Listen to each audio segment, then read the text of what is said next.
Mag-35 na ako ngayon. Nilabas ko si baby ng 34. Sabi nga nung ibang mga doctors, medyo risky na yan para sa akin eh. Pero sabi ko, kebs lang. Kaya ko yan.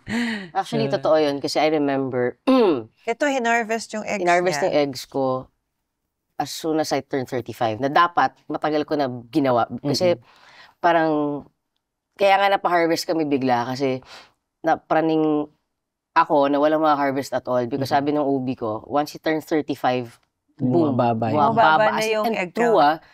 ang baba talaga. 3 lang yung Tatlo nakuha lang yung na. nakuha sa akin.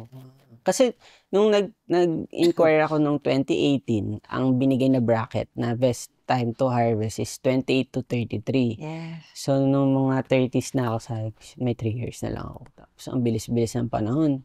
Ilang buwan lang, binibilang na naman yung days bago yung Christmas. So parang napapraning ako. Yeah. Ngayon, nung nabuntis na ako, nabago na pala yun. So, hanggang 30s na lang daw. Dahil sa mga... Talaga ba?